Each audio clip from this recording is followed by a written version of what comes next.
Hey guys, this is Fernando doing another video for Monster Survivalist. In this case, doing a part 2 of the home security video, covering some stuff that I left out from the previous one, trying to keep it as short as possible. One of you guys suggested in the comment section the use of thorny plants underneath windows. That is a good idea, and even though it's not any sort of ultimate layer of defense, it just makes it more uncomfortable and less appealing for someone to hide in there because of those thorns and thorny bush. If you keep it low so as to not provide any form of cover for someone trying to hide in there, but you also happen to put a few thorny roses or something like that along those lines as well, makes it even less appealing. That's the idea, having more and more layers of things that are working towards your security. That same idea can be applied to a perimeter, and this is something that you would be needing in case of more complicated type of crime, places where crime is more of a problem. You do need a perimeter. Now, a fence is not easy to put up. It's generally quite expensive. One of the solutions a lot of people end up using is, a wire fence, like the ones used in clubs and such. That's generally not that good looking, but one of the things that you can do, and actually works pretty well, is planting thorny bush along those lines so as to cover it as much as possible. It not only looks better, but if that's the thorny bush with nice barbs, it's going to be like a natural barbed wire that's always regenerating itself, And by a perimeter, guys, I don't mean a 2 feet tall white picket fence. I mean something that is presenting an actual barrier.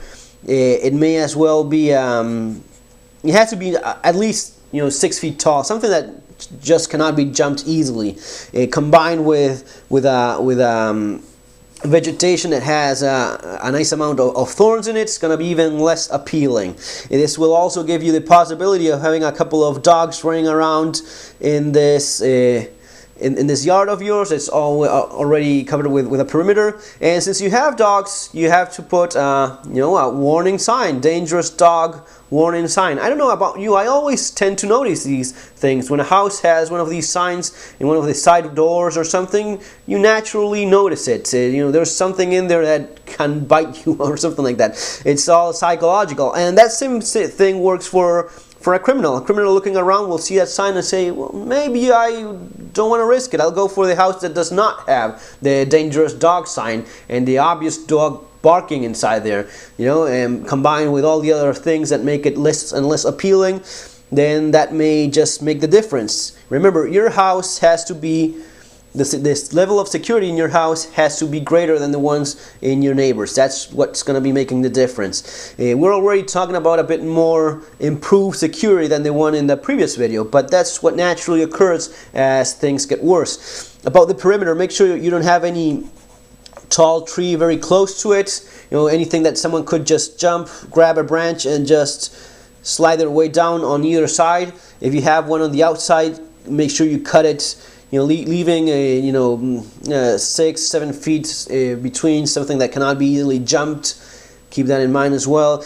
About the firearms, where at first in the first video I said, it's certainly not the first thing in terms of home security. Now, it's not the first thing, but you do have to have some sort of firearms so as to defend yourself. In most cases, criminals will not go in if you are there. I know of some cases in which they don't care. They will just go. It's a bit more of the kind of thing that happens in more dangerous parts of the world, where criminals are willing to go in there even if they know you are inside. It happens. It's already happening in US, has been happening for some time. Again, some places are worse than others. You need some sort of weapon to defend yourself. That's simply the way it is. And since we're talking about improving general security a bit more, you also need a system so as to talk with someone outside your perimeter of some sort. Of course, a camera, an infrared camera is of course highly recommended. Guys, and again, mindset. All this stuff just does not work if you don't have the proper mindset for it. If you do all this and you just leave this front gate open all day long because you are you know, it bothers you to open it, or if you leave the front door unlocked, if you just answer your door by just opening the door, which, you know, I see it done all the time. It's obviously things people do in safer places. Where I come from, that simply doesn't happen. You do not open the door to a complete stranger, but if you have all the proper mindset, but your daughter, your son, your wife just goes along those lines, which work against your home security, then it's, you know, doesn't fulfill any purpose at all this other stuff that you're doing. Guys, next video is going to be about bug out locations, and I'm going to be doing it right now, uploading it as soon as possible, covering some stuff that I think is you know, misguided ideas, to say the least. Guys, take care. See you in our next video pretty soon. Have a great day.